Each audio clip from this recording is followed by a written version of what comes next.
Hello, I'm Judd Gregg, Senator from New Hampshire.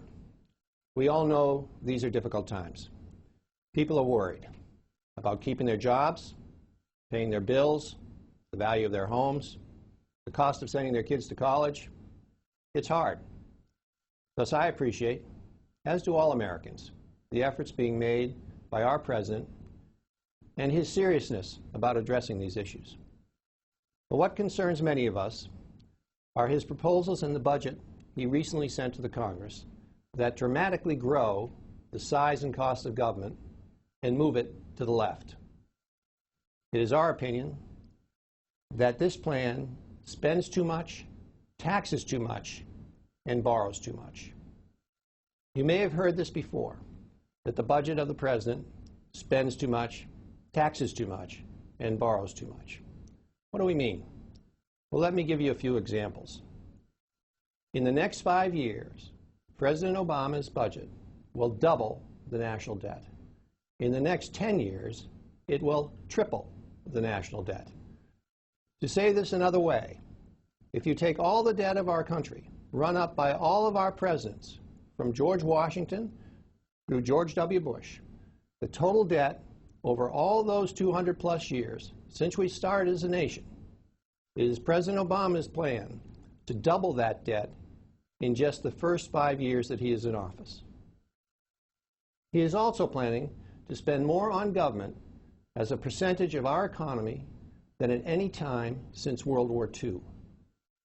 His budget assumes the deficit will average $1 trillion every year for the next 10 years and will add well over $9 trillion in new debts to our children's backs. He is also proposing the largest tax increase in history, much of it aimed at taxing small business people who have been, over the years, the best job creators in our economy. And further, he is proposing a massive new national sales tax on your electric bill, so that every time you turn on a light switch in your house, you will be hit with a new tax. And it averages over $3,000 per household. These are staggering numbers and represent an extraordinary move of our government to the left. The President, to his credit, is not trying to hide this. In fact, he's very forthright in stating that he believes that by greatly expanding the spending, the taxing, and the borrowing of our government, this will lead us to prosperity. Here, of course, is where we differ. We believe you create prosperity by having an affordable government that pursues its responsibilities without excessive costs, taxes, or debt. That is the individual American who creates prosperity and good jobs, not the government.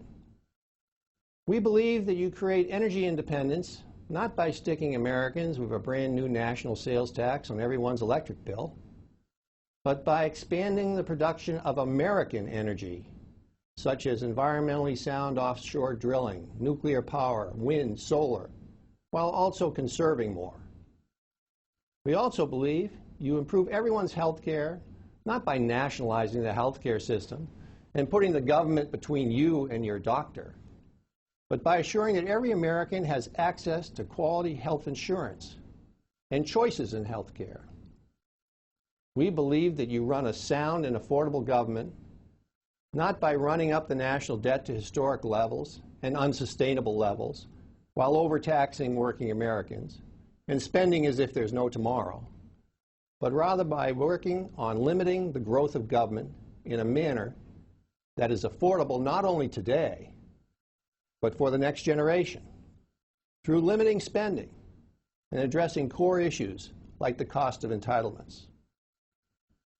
Our nation has an exceptional history of one generation passing on to the next generation a more prosperous and stronger country. But that tradition is being put at risk.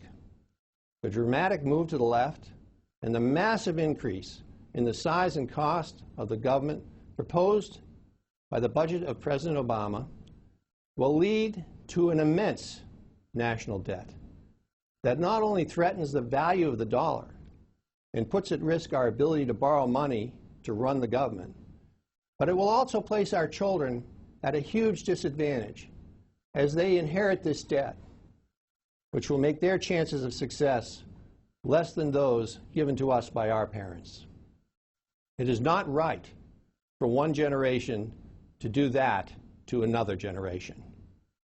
Rather, we believe that if you properly steward the responsibilities of the government, if you do not spend too much, if you do not tax too much, if you do not borrow too much, we can leave our children a better nation where they will have an even greater opportunity for prosperity, peace, and freedom. Thank you for taking the time to listen, and have a great weekend.